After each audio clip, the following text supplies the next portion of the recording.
Put the gun down. Isaiah, she whispered, her voice trembling but her chin held agonizingly high. Tell me where you got him, Isaiah demanded, the cold steel of his revolver lowering just a fraction. His gaze wasn't on her, but on the toddler clinging to her apron. The boy stared back with one storm-gray eye and one pierced with golden amber. A genetic impossibility. A ghost reborn. He's mine, Isla choked out, shielding the boy. He has my dead brother's eyes. Isaiah's voice broke, the ruthless boss shattering in the dim light of the kitchen. Who are you? And why are you raising the heir to my empire serving cheap pasta? The heavy scent of simmering garlic, burnt butter, and cheap Chianti was permanently woven into the fabric of Isla's uniform. It was a smell she could never quite wash out, no matter how fiercely she scrubbed the coarse black cotton in her tiny apartment's rusting sink. Tonight, the air in the back kitchen of Il Nido was thicker than usual, heavy with the oppressive humidity of a late August heatwave and the frantic, chaotic energy of a fully booked Thursday night. Thursday nights were not meant for families or casual diners looking for a quiet plate of linguine. Thursday nights belonged to the shadows that ran the city. Isla stood by the stainless steel prep station, her hands moving with mechanical precision as she wiped down a stack of gleaming dessert plates. Her fingers were raw, the skin peeling around the cuticles from hours submerged in industrial-strength dish soap. But she didn't allow herself the luxury of stopping. Stopping meant thinking, and thinking meant drowning in the overwhelming tide of her reality. She was 24 years old, a single mother living in a neighborhood where sirens were the only lullabies her son ever heard, working a grueling shift that barely kept the eviction notices at bay. She brushed a stray lock of exhausted, dark hair from her damp forehead, her hazel eyes scanning the double swinging doors that separated the kitchen's sweaty chaos from the dimly lit, velvet-lined dining room. Out there, the city's criminal elite dined on veal marsala and negotiated territories between sips of wine that cost more than her monthly rent. She had learned early on to make herself invisible, to be a ghost carrying a tray. You didn't look them in the eye, you didn't listen to their hushed conversations, and you certainly never asked questions. Table 4 needs a refill. Isla, the head waiter snapped, pushing past her with a tray of steaming osso buco. He didn't look at her. He was sweating profusely, his face pale with the specific terror that only the Thursday night clientele could instill. Isla nodded silently. Grabbing a fresh pitcher of iced water, she pushed through the swinging doors. The transition from the bright, fluorescent glare of the kitchen to the moody, amber glow of the dining room, momentarily blinding her. The atmosphere out here was suffocating, thick with expensive cologne, cigar smoke, and the unspoken threat of violence. She moved gracefully, navigating the narrow aisles between the mahogany tables like a dancer, avoiding landmines. She poured the water for table 4, her gaze fixed firmly on the white linen tablecloth. She could hear the low, gravelly voice of a man complaining about a delayed shipment at the docks, but she tuned the words out, letting them wash over her like meaningless static. Her mind was a million miles away, locked in a tiny, cramped bedroom 3 miles from here, where her son was hopefully sleeping under the watchful, albeit highly unreliable, eye of her elderly neighbor. Everything she did, every degrading tip she accepted, every burn she suffered from a hot plate, was for him. He was the secret she guarded with her life, the beautiful, heart-breaking anchor that kept her from drifting away completely. As she retreated toward the kitchen, a sudden, chilling silence rippled through the front of the restaurant. It was not a gradual quieting, but a sharp, violent cessation of sound, as if the air had been sucked from the room. Isla froze, the heavy glass pitcher suddenly feeling slippery in her grasp. She didn't need to turn around to know what had happened. She knew the rhythm of this place. She knew the weight of that silence. The front door had opened, and he had walked in. Isla risked a sideways glance, her heart hammering against her ribs like a trapped bird. There, standing in the entryway, shedding a tailored wool overcoat into the hands of a trembling hostess, was Isaiah. He was a man who commanded the room, not with boisterous volume, but with a terrifying, absolute stillness. Tall, broad-shouldered, and impeccably dressed in a dark, bespoke suit that seemed to absorb the dim light around him. His face was a study in cold angles, a sharp jawline, and eyes as dark and unforgiving as a starless night. He moved with a predatory grace, a silent apex predator, walking amongst livestock. He was the undisputed head of the family, the man who had ruthlessly clawed his way to the top after the violent, sudden death of his younger brother a year ago. Isla quickly looked away, her breath hitching in her throat. She gripped the pitcher tighter, her knuckles turning white, and hurried back toward the safety of the kitchen doors. She had never spoken to him, had never even served his table. The manager always reserved that terrifying honor for himself. But just being in the same room as Isaiah sent a primal, chilling warning through her blood. He was a force of destruction, a man who dealt in blood and leverage. She pushed through the swinging doors, leaning back against them for a second, squeezing her eyes shut as she fought to steady her racing heart. She told herself she was just a waitress, just a shadow. He didn't know she existed. And she prayed to whatever gods were listening that he never, ever would. She had secrets to keep, and a man like Isaiah made a business out of tearing secrets from the dark. The dining room remained wrapped in a tense, hushed reverence, as Isaiah and his inner circle claimed their usual booth in the back corner, a crescent of deep red leather positioned perfectly, so no man had his back to the door. Isla watched from the server station, obscured by the massive espresso machine, as the manager practically tripped over himself to pour the first glass of a vintage Barolo. Isaiah didn't smile. He didn't thank the manager. He merely stared straight ahead, his dark eyes sweeping the room with a cold, analytical detachment. Even from this distance, Isla could see the heavy, invisible burden resting on his broad shoulders. He looked like a man who hadn't slept in a year, a king wearing a crown woven from razor wire. There was a dangerous, coiled energy about him, a silent rage that seemed to hum just beneath the surface of his immaculate suit. "Isla, wake up." A harsh whisper snapped her out of her observation. It was Maria, another waitress, her face flushed and eyes wide with panic. "The boss wants you to take over Section 3. Antonio just dropped a tray of glasses and sliced his hand open. He's bleeding everywhere in the alley." Isla's stomach dropped. Section 3. The tables immediately adjacent to the red leather booth. "Maria, no. You know the manager doesn't let us near." "I have table 7. They're complaining about the soup, and the kitchen is backed up," Maria interrupted, shoving a silver tray laden with a bottle of sparkling water and 2 crystal glasses into Isla's chest. "Just drop this off at table 12 and get out of there. Don't look at them. Don't speak. Just go." Isla swallowed hard, the dry lump in her throat feeling the size of a golf ball. She took the tray, its weight grounding her slightly. "Okay," she whispered, more to herself than to Maria. "Okay, just a shadow." She smoothed the front of her apron, took a deep, steadying breath that did nothing to calm her racing pulse, and stepped back out into the dining room. The air felt heavier the closer she got to the back corner. The low hum of conversation from Isaiah's booth was indistinguishable, a deep, rhythmic bass that vibrated in Isla's chest.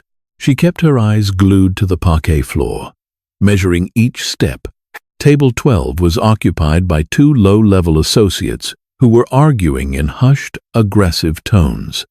Isla approached quietly, standing at the edge of the table. "Excuse me," she murmured softly, her voice barely a breath. She reached across to place the water glasses on the table. At that exact moment, the associate on the left threw his hands up in a dramatic, angry gesture. His heavy, gold-ringed fist slammed hard into the underside of Isla's tray. The world seemed to downshift into agonizing slow motion. Isla watched, paralyzed, as the heavy bottle of sparkling water tipped. She scrambled to catch it, her fingers desperately grasping at the slick green glass.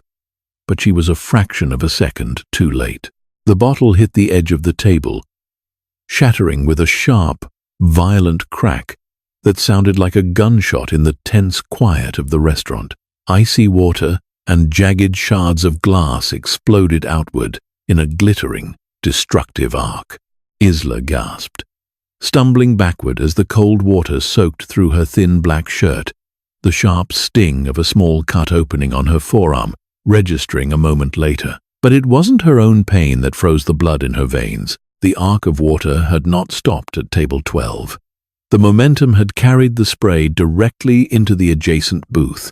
Silence, absolute and terrifying, slammed down on the restaurant. Isla stood frozen, water dripping from her hair into her eyes, her chest heaving as she slowly, agonizingly, turned her head toward the red leather booth. Isaiah was sitting perfectly still, drops of water beaded on the lapel of his charcoal suit, glistening in the amber light. A single jagged shard of green glass rested on the pristine white linen tablecloth directly in front of him, mere inches from his resting hand. The men around him reacted instantly. Chairs scraped violently against the floor. Two massive bodyguards were suddenly on their feet, hands dropping to the ominous bulges beneath their jackets, their eyes locked onto Isla with lethal intent. The associate who had caused the spill shrank back in his chair, his face draining of all color, whimpering something unintelligible. Isla couldn't breathe. The air in her lungs had turned to lead. She was staring directly into the abyss. Isaiah slowly raised a hand, two fingers extended, a silent command. The bodyguards froze, though their hands didn't leave their weapons. Slowly, agonizingly, Isaiah turned his head and looked at her. Isla expected to see rage. She expected to see the monstrous violence the rumors spoke of.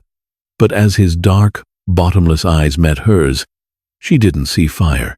She saw a terrifying, profound coldness. He looked at her not as a person, but as a minor, unfortunate calculation. I am so sorry." Isla forced the words out, her voice trembling violently, tearing her gaze away from his and staring at the shattered glass on the floor. "It was an accident. I will clean it up immediately. Please." She dropped to her knees, heedless of the sharp shards scattered across the wood, and began blindly gathering the broken glass with her bare hands.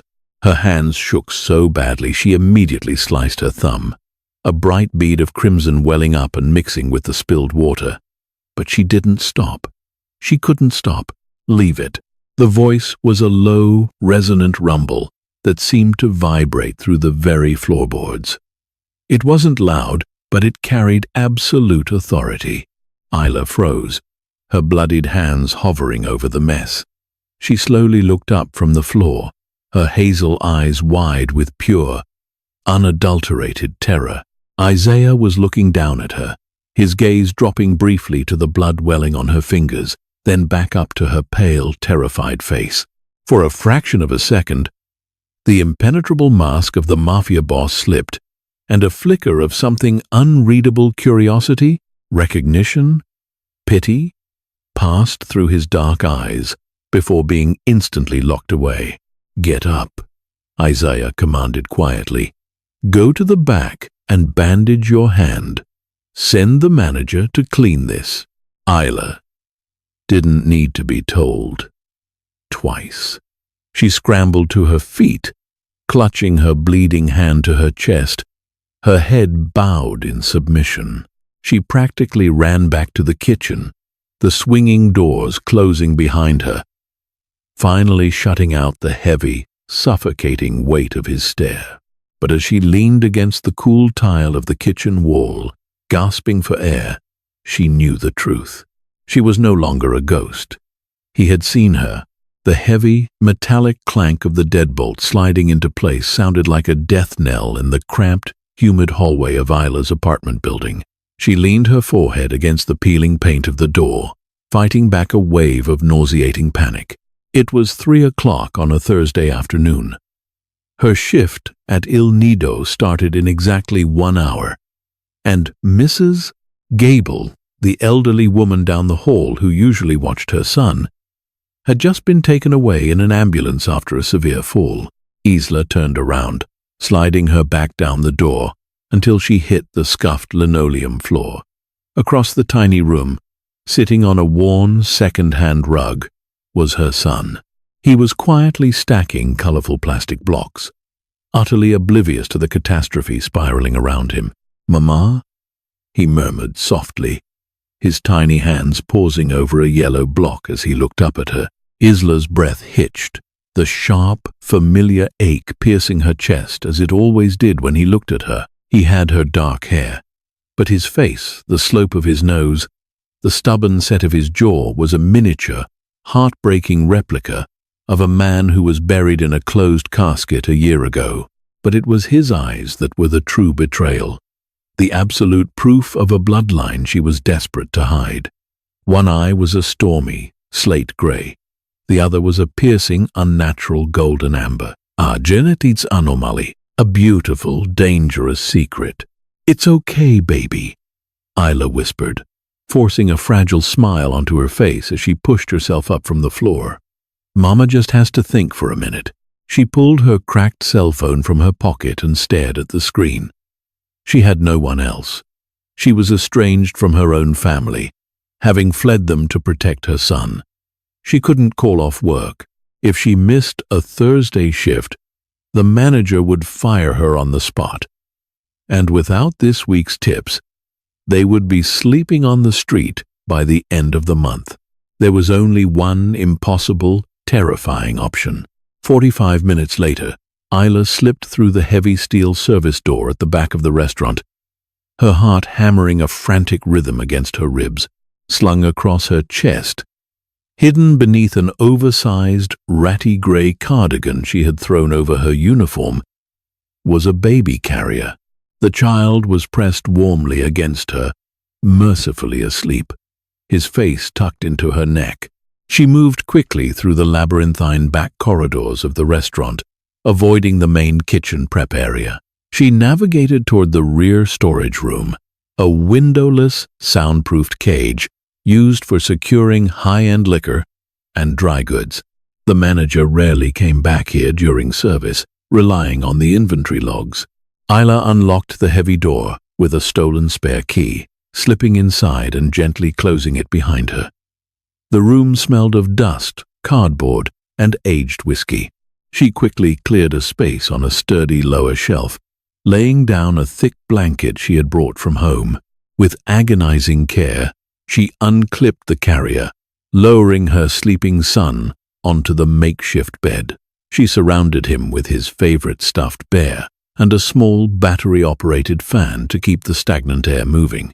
"I'm so sorry, my brave boy," she whispered, her voice cracking as she brushed a soft kiss against his forehead. "You have to be a little mouse today, so quiet. I'll check on you every chance I get.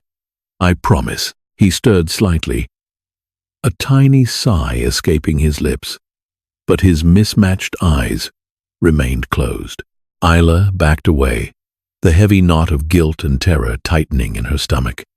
She locked the storage room door behind her, sliding the key into her apron pocket. She had just broken the most fundamental rule of her survival. She had brought her greatest vulnerability into the lion's den. The shift began like a slow-moving nightmare. Every clattering pan, Every shouted order in the kitchen sent a jolt of adrenaline through her system. She was hyper-aware of the distance between the dining room floor and the back hallway. She worked with a manic, desperate energy, taking on extra tables, running food faster than anyone else, doing everything in her power to ensure the manager didn't send her to the back for supplies. At 8 p.m., the atmosphere in the restaurant shifted. The front doors opened, and the temperature in the room seemed to drop 10 degrees. Isaiah had arrived. Tonight, his entourage was larger, the tension radiating from them thicker, more volatile. They took their corner booth, the air heavy with unspoken threats and urgent business. Isla watched from the shadows, her blood running cold as she noticed Isaiah's demeanor. He wasn't sitting with his usual cold detachment. He was leaning forward, his jaw clenched tight, his dark eyes snapping with a dangerous, explosive anger as he spoke in low, sharp tones to his underboss. "Table 4. Isla, go," the manager hissed, shoving her toward the floor. Isla moved automatically. Her mind split in two. Half of her was navigating the dangerous currents of the dining room, pouring wine, clearing plates, avoiding the sharp gazes of violent men. The other half was desperately anchored to the locked storage room down the dark back hallway, praying for silence. By 10 p.m., the pressure was unbearable. The meeting in Isaiah's booth had escalated from quiet intensity to a hostile, simmering rage. The other patrons had quickly and quietly paid their tabs and fled, leaving the restaurant almost entirely to the mafia crew. Isla was standing by the espresso machine, her hands shaking as she pulled a shot of espresso. When she heard it, it was faint, muffled by the heavy doors and the distance. But to a mother's ear, it was louder than a siren. A high, thin wail echoing from the back hallway. Her son had woken up, and he was crying. Isla dropped the porcelain cup. It shattered on the metal grate, brown liquid splashing everywhere. But she didn't care. Panic, absolute and blinding, consumed her. She spun around, ready to sprint toward the back hallway, to silence him before anyone else heard. But as she turned, her heart stopped dead in her chest. Isaiah had abruptly stood up from the leather booth, slamming his hand down on the table with a force that rattled the crystal. The men around him fell, dead, silent. He wasn't looking at his underboss anymore. He was looking toward the kitchen doors. He was looking toward the hallway. He had heard it too. The silence in the dining room was absolute. A heavy, suffocating blanket that pressed down on Isla's chest until she couldn't draw breath. Isaiah stood rigid by the booth, a monument of dark, coiled violence, his head tilted slightly, listening. No, no, no, no. Isla's mind screamed. A frantic, desperate mantra. She abandoned the shattered espresso cup, her legs moving before her brain could form a coherent plan. She had to get to the back. She had to get to the storage room before he did. She pushed through the swinging doors into the kitchen. The kitchen staff had frozen, sensing the sudden shift in the air, the dangerous quiet bleeding in from the front. Isla ignored them, breaking into a desperate sprint toward the dim, narrow corridor that led to the dry storage. "Hey, where do you think you're going?" the manager barked, stepping into her path, his face flushed with anger. "Get back out there! Move!" Isla shrieked, a feral, uncharacteristic sound tearing from her throat as she shoved the grown man hard into a stainless steel counter. He stumbled back in shock, but Isla didn't look back. She rounded the corner into the back hallway, her hand diving frantically into her apron pocket for the stolen key. But as she cleared the corner, she slammed to a halt, the blood draining from her face, leaving her cold and numb. The heavy steel door of the storage room was already open. Standing in the doorway, his massive frame blocking the dim light from within, was Isaiah. Isla couldn't move. She couldn't speak. She was paralyzed by a terror so profound it felt like dying. Isaiah stood frozen in the threshold, his broad back to her. The crying had stopped, replaced by a soft, confused babbling. Slowly, moving with a terrifying, deliberate caution, Isaiah stepped fully into the small, dusty room. Isla's legs gave out. She collapsed against the cinder-block wall of the hallway, her knees hitting the hard floor with a dull thud. She dragged herself forward, her breath coming in ragged, shallow gasps, until she reached the open doorway. She gripped the metal doorframe, pulling herself up just enough to look inside. The scene unfolding before her was surreal, a violent clash of two completely incompatible worlds. The ruthless, untouchable boss of the city's most feared crime family was down on one knee on the dirty concrete floor. Surrounded by boxes of canned tomatoes and cheap vodka, he was staring down at the makeshift bed of blankets. Her son was sitting up, clutching his stuffed bear, completely unafraid. He was looking up at the giant man in the expensive suit with innocent, wide-eyed curiosity. Isaiah's hands that had ordered executions and broken empires, were trembling visibly. He reached out, his movements achingly slow, as if he were approaching a mirage that would vanish if he breathed too hard. His large, scarred fingers gently brushed against the soft curve of the toddler's cheek. The boy giggled, leaning into the touch. Isla watched, tears streaming silently down her face. As Isaiah leaned closer, the dim overhead bulb casting harsh shadows across his sharp features. He stared into the child's face, searching, calculating, breaking. Then the boy blinked, looking up at the light, and opened his eyes fully to the man above him. Isla saw the exact moment the world shattered for Isaiah. The mafia boss violently jerked back, a ragged, choked gasp tearing from his throat. He fell back onto his hands, scrambling away from the blanket, his dark eyes wide, with a look of absolute, unadulterated shock. He stared at the boy, stared at the impossible, undeniable truth looking back at him. One eye, the color of a raging storm. The other, the color of burning amber. The eyes of the brother he had buried a year ago. Isaiah's chest heaved, his breathing ragged and harsh. He slowly pulled himself up to his full, towering height, the shock bleeding from his face, replaced rapidly by a dark, terrifying intensity. He turned around, his gaze snapping to the doorway. He saw Isla kneeling there, trembling, tears carving tracks through the dust on her face. The transition was instantaneous. The vulnerable man on the floor vanished, and the monster returned, harder and colder than before. In one fluid, terrifying motion, he crossed the small room. He reached into his coat, drawing a heavy, black revolver. The metallic click of the hammer pulling back, echoing like a bomb in the confined space. "Put the gun down, Isaiah," she whispered, her voice trembling but her chin held agonizingly high. She didn't know where the courage came from.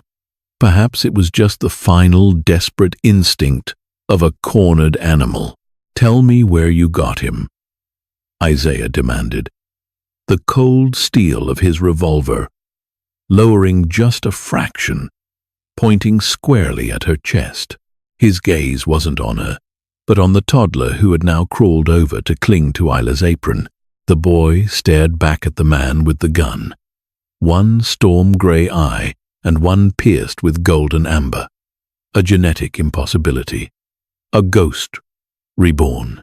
"He's mine," Isla choked out, violently pulling the boy behind her, shielding his small body with her own. "He has my dead brother's eyes," Isaiah's voice broke, the ruthless boss shattering again in the dim light of the storage room. The gun lowered further, his arm shaking. "Who are you? And why are you raising the heir to my empire serving cheap pasta?" The silence that followed his demand was heavier than the humid air of the storage room. It pressed down on Isla, threatening to crush her into the concrete floor. She kept her arms wrapped fiercely around her son, burying his face into her shoulder to shield him from the sight of the dark steel weapon. "I asked you a question," Isaiah said, his voice dropping to a terrifying, deadly calm. He took a step forward, towering over her kneeling form. The gun was no longer pointed at her, hanging loosely at his side, but his presence was a weapon all its own. "My brother is dead. I buried him. So explain to me how a ghost is sitting in a supply closet." Isla swallowed the copper taste of fear in her mouth. She looked up into his eyes, seeing the desperate, violent grief swirling beneath the cold exterior. She had run from this family, hidden in the darkest, poorest corners of the city to escape their reach. And now, by some cruel twist of fate, the devil himself had found her. His name is yours to figure out, I guess," Isla stammered, her voice shaking. "But my son, he is mine. I loved him. Your brother." Isaiah flinched, a microscopic tightening of his jaw. He never mentioned a woman. He never mentioned a child, because he was trying to protect us from you. Isla spat, the anger suddenly burning through the terror. The adrenaline of a mother protecting her young flared hot in her veins. He knew what your world was. He knew what you were becoming. He wanted out, Isaiah. He wanted a quiet life. With me. Isaiah stared at her, the words striking him like physical blows. He stepped back, running his free hand roughly over his face, a gesture of profound exhaustion. He was reckless. He was foolish. He got himself killed trying to play outside the rules. He got killed because of the enemies you made. Isla fired back, tears of grief and rage spilling over her lashes. "He hid me away when I got pregnant, told me if anything ever happened to him, I was to disappear, that if your enemies didn't find us, you would, and that you would take my baby and turn him into a monster just like you." The silence returned, brittle and sharp. Isaiah looked down at the boy, who was now peeking bravely over his mother's shoulder, his mismatched eyes locked onto the tall, dark stranger. Isaiah felt a phantom pain rip through his chest. The boy was the spitting image of his brother at that age. The exact same stubborn jaw, the same unruly dark hair, and those impossible haunting eyes. His brother's blood, his family's blood, living in squalor, hidden in a pantry, wearing hand-me-down clothes. "You think I'm a monster," Isaiah said quietly, the anger draining from his voice, leaving only a hollow, terrifying certainty. "I know what you are," Isla whispered, pulling her son tighter. "Then you know what I have to do," Isaiah replied. He smoothly slipped the revolver back into the holster beneath his jacket. He didn't look like a man who had just found a miracle. He looked like a king who had just discovered a terrible new war he had to fight. "Please," Isla begged, her voice breaking into a sob. "Please, just let us go. You don't know us. I'll take him away. You'll never see us again. I swear it. Just pretend you never opened this door."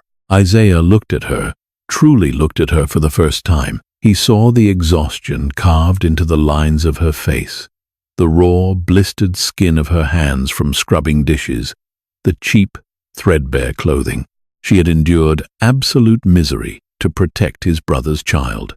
She had fought a quiet, desperate war of survival every single day. "My brother is dead," Isaiah said, his voice flat, devoid of emotion. "My father is dead. This boy is the only innocent blood left in my family." He stepped forward, reaching down. Isla cringed away, a scream building in her throat. But Isaiah didn't reach for the child. He grabbed Isla by the upper arm, his grip firm but not painful, and hauled her to her feet. "You are not a ghost anymore, Isla," Isaiah stated, his dark eyes locking onto hers with a possessive, unbreakable intensity. And he is not a secret. Not anymore. "What are you doing?" She panicked, struggling against his grip, but it was like fighting a stone wall. "I am taking what belongs to my family," Isaiah said coldly. He turned toward the open doorway, practically dragging her alongside him, the heavy door slamming shut behind them. "You're coming with me, both of you. Tonight." The journey from the suffocating back hallways of Il Nido to the armored black SUV waiting in the alley was a blur of frantic motion and terrifying compliance. Isla clutched her son so tightly to her chest that he began to fuss. But she couldn't loosen her grip. She was surrounded by men Isaiah's massive, silent bodyguards, who had materialized the moment their boss stepped out of the storage room. Isaiah walked ahead of her, his stride long and purposeful, clearing a path through the kitchen. The kitchen staff stopped dead, their eyes wide with shock as they watched the untouchable mob boss escorting the quiet, exhausted dishwasher out the back door. The manager stood frozen by the ovens, completely speechless. "Get in," Isaiah commanded, opening the heavy rear door of the SUV. The interior smelled of expensive leather and steel. Isla hesitated, her feet rooted to the damp asphalt of the alley. "Where are you taking us?" she demanded, her voice shaking violently. "I have a life. I have an apartment. I can't just leave." Isaiah stopped, turning back to face her. The alley was dark, illuminated only by the harsh, yellow glare of a single streetlight. "You have a roach-infested box 3 miles from here. You have a job that breaks your hands, that life is over. Get in the car, Isla, before I lose the last shred of my patience and just take the boy." The threat was spoken calmly, logically, making it infinitely more terrifying. Isla knew he could do it. He could tear her son from her arms right here in the alley, and no one would stop him. Defeated, tears burning her eyes, she climbed into the cavernous back seat, pulling the door shut behind her. Isaiah slid into the seat beside her, the air in the cabin instantly becoming dense and charged.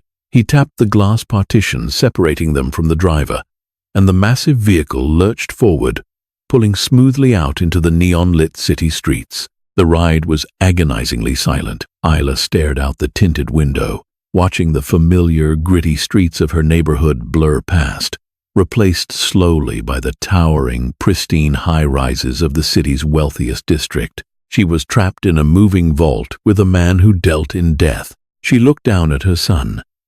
The boy had fallen back asleep, lulled by the smooth hum of the powerful engine, his small head resting over her heart.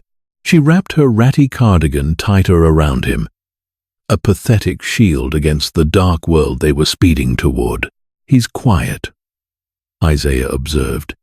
His voice was softer now, the harsh edge slightly blunted by the darkness of the car. Isla didn't look at him. "He's used to having to be quiet." She felt, rather than saw, Isaiah flinch at the condemnation in her tone. "I didn't know," Isaiah said, the admission sounding forced, as if the words themselves tasted bitter. "If I had known my brother left a child, I would never have let you live like that. We lived like that to hide from you," Isla reminded him coldly, finally turning her head to meet his gaze. The streetlights flickered across his face, highlighting the deep, dark circles under his eyes, the heavy lines of stress around his mouth. "Your brother knew that your money, your protection, it all comes with a price in blood. I won't let my son pay that." Isaiah held her gaze, his expression unreadable. "My world is dangerous, yes, but it is also secure. Here, with me, he will never go hungry. He will never wear rags. He will be protected by an army. Out there, on your own. You were one missed paycheck away from losing him to the state. I would rather raise him in a cardboard box than in a mansion built on graves," Isla whispered fiercely, a heavy, suffocating silence descended on the car once more. Isaiah turned his head, looking out his own window. For a long time, the only sound was the hum of the tires on the asphalt. "You think you have a choice in this," Isaiah finally spoke, his voice dropping back into that terrifying absolute authority. He didn't look back at her. "You don't. You are the mother of my blood. That makes you family, and no one walks away from this family. You will live in my home. You will accept my protection. You will let me give this boy the life my brother couldn't." He slowly turned his head, his dark eyes locking onto hers, pinning her to the leather seat. "Fight me on this, Isla, and you will find out exactly why my brother was so afraid." Isaiah's home was less a mansion and more a modern fortress disguised as architectural brilliance. Perched on a cliffside overlooking the crashing black waves of the ocean, the estate was a sprawling compound of glass, steel, and unyielding stone, surrounded by high walls, and silently patrolled by men who moved like shadows. For the first 3 days, Isla felt like a ghost haunting a museum. She was given a suite of rooms larger than her entire apartment building, filled with sunlight, plush carpets, and a massive, cloud-like bed. A silent, terrifyingly efficient staff had populated closets with expensive, understated clothing for her, and an entire nursery had seemingly materialized overnight for her son. Yet, she remained locked in a state of high-alert terror. She refused the clothes, wearing her washed-out jeans and oversized sweaters. She refused to let her son sleep in the opulent nursery, keeping his crib pulled directly against her own bed. She was a prisoner in a gilded cage, waiting for the executioner's block. Isaiah, however, proved elusive. He was a phantom in his own home, leaving before dawn and returning long after she had barricaded herself in her rooms. The only proof of his existence was the constant, suffocating security presence, and the way the entire estate seemed to hold its breath when his armored car pulled into the driveway. On the 4th night, the illusion of safety shattered. It was past midnight. Isla was sitting by the massive floor-to-ceiling window of her bedroom, holding her sleeping son, watching the rain lash against the reinforced glass. The storm outside was violent, reflecting the turmoil in her own chest. Suddenly, the house went dark. The low hum of the central air conditioning died. The subtle, glowing security panels lining the hallways snapped off. The only light left was the frantic blue flashes of lightning illuminating the furious ocean below. Isla's blood ran cold. She stood up instantly, clutching her son tighter. This wasn't a power outage. A fortress like this had redundant generators. This was intentional. Before she could process her next move, a heavy, deafening boom echoed from the front of the compound, shaking the floor beneath her feet. The sound of shattered glass and the sharp, staccato crack of automatic gunfire followed immediately, cutting through the roar of the storm.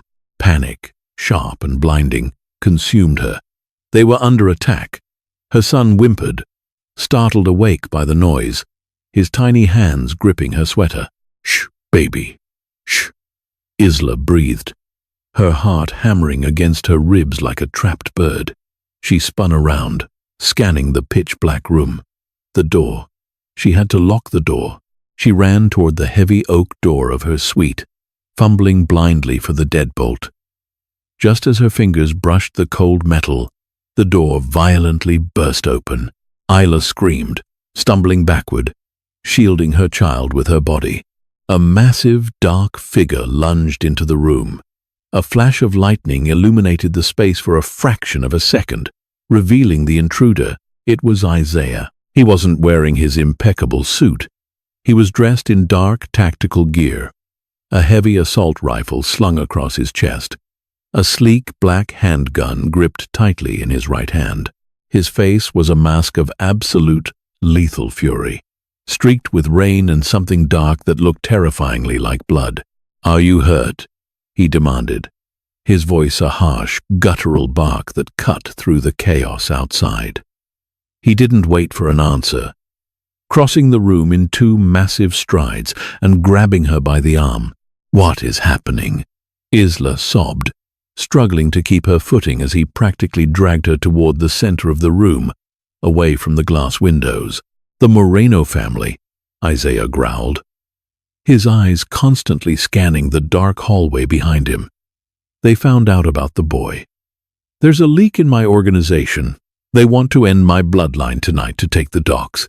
He pushed her roughly into the massive walk-in closet, a windowless, reinforced box lined with cedar. "Get in the back. Sit on the floor. Do not make a sound, no matter what you hear. Do you understand me?" "Isaiah, please," Isla cried, the reality of the violence outside finally crashing over her. Isaiah stopped. He looked down at her, at the terrified woman clutching his brother's child in the dark. In the dim, ambient light, the cold, untouchable boss was gone. The man standing before her was desperate, breathing heavily, entirely focused on their survival. He reached out, his bloody hand gently cupping the back of her head for a fleeting second, pulling her forehead against his chest. He smelled of rain, ozone, and the sharp, metallic tang of gunpowder. "I will not let them touch you," Isaiah swore, his voice a low, vibrating vow that resonated deep in her bones. "I lost him. I will not lose you. Hide." He stepped back, pulling the heavy closet doors shut, plunging her into absolute, terrifying darkness. The last thing she saw was the deadly, unforgiving resolve in his eyes as he turned to face the war outside.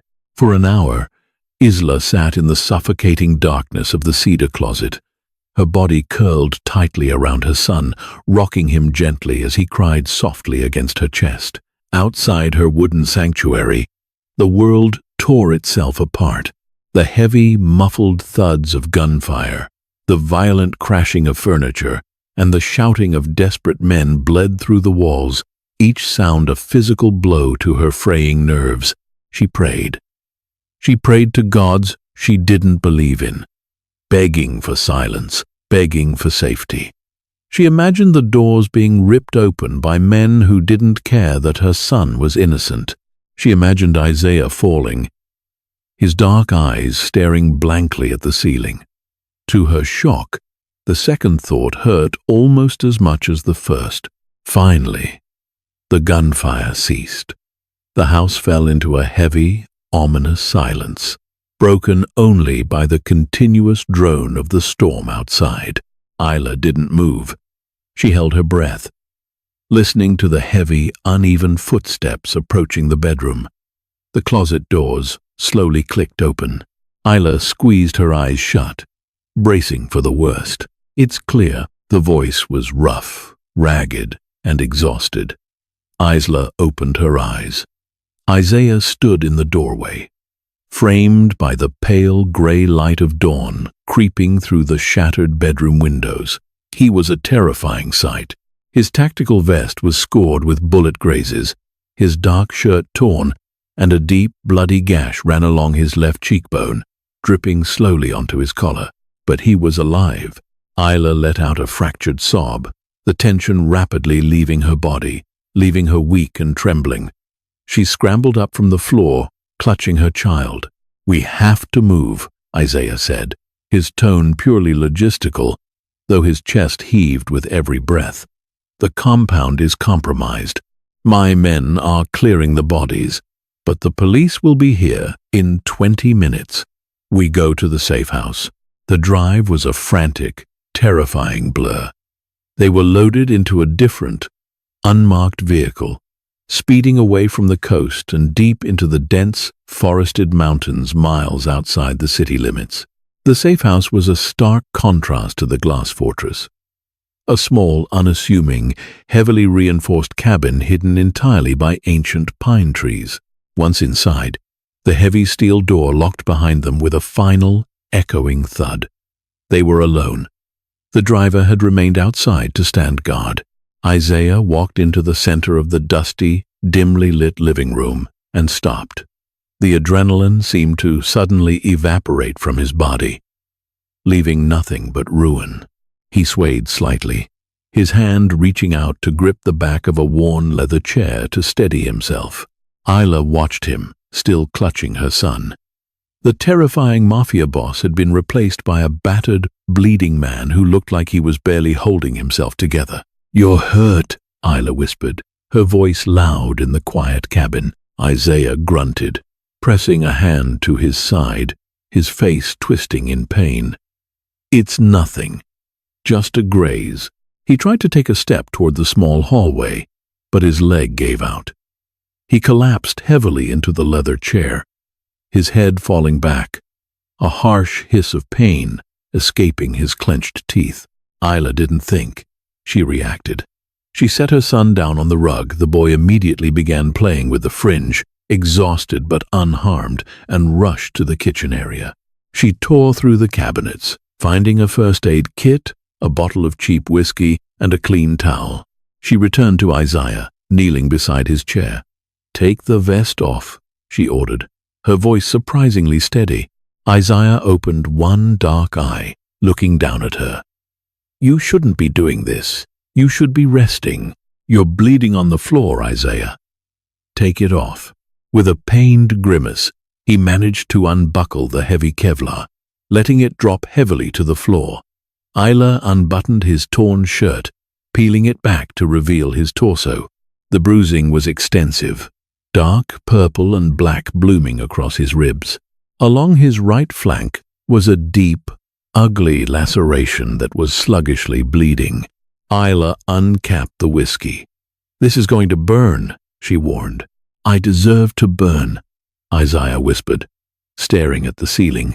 She poured the alcohol over the wound. Isaiah's entire body went rigid, his jaw clamping so hard she thought his teeth might shatter, but he didn't make a sound. She quickly began cleaning the blood, applying pressure with the towel.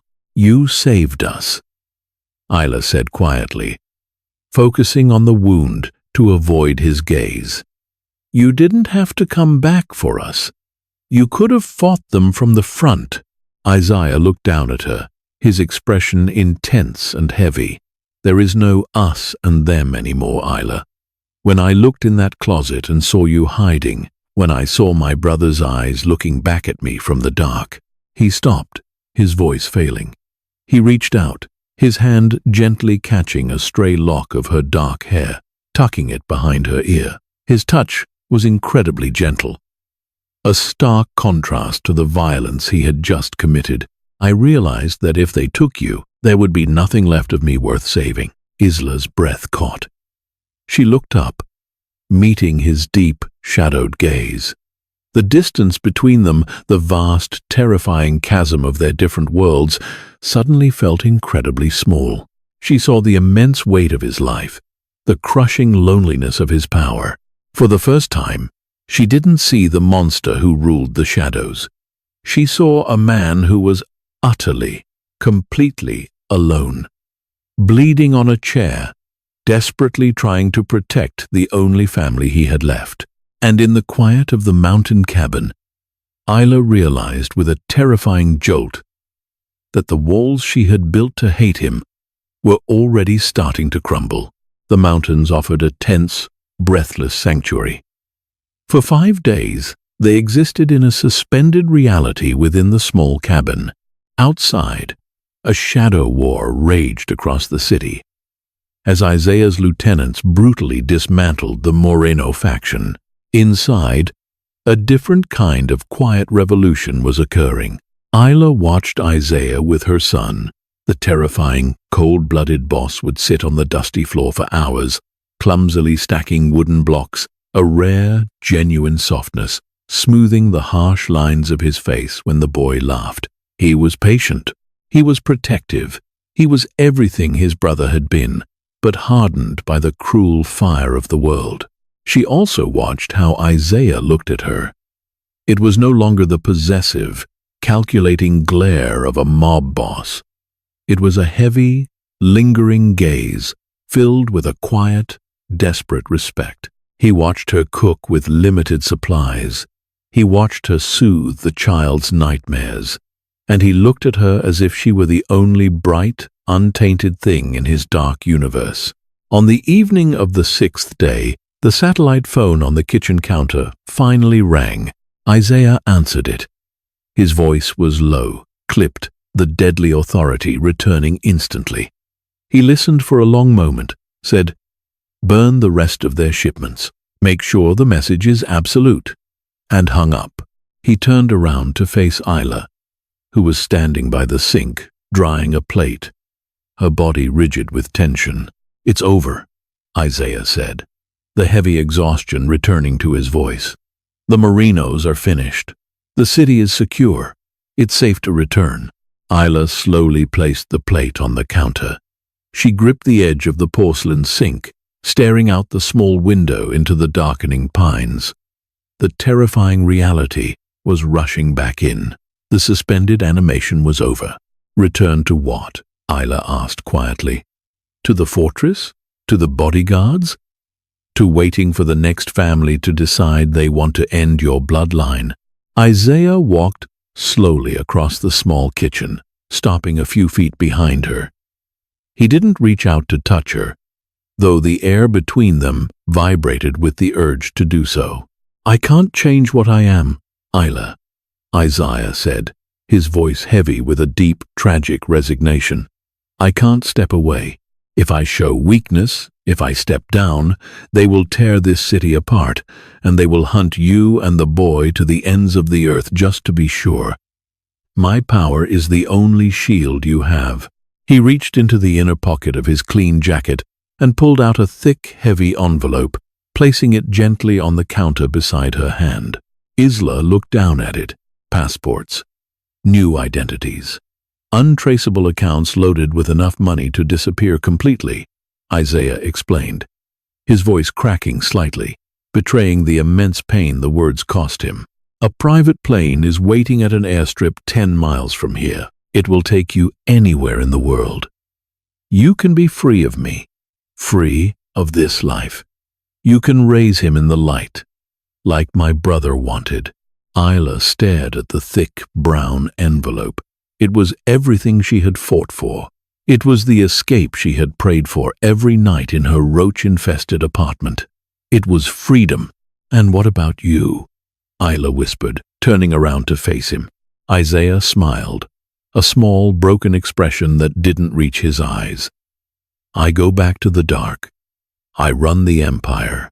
I make sure no one ever comes looking for you." He paused, his dark eyes dropping to the floor.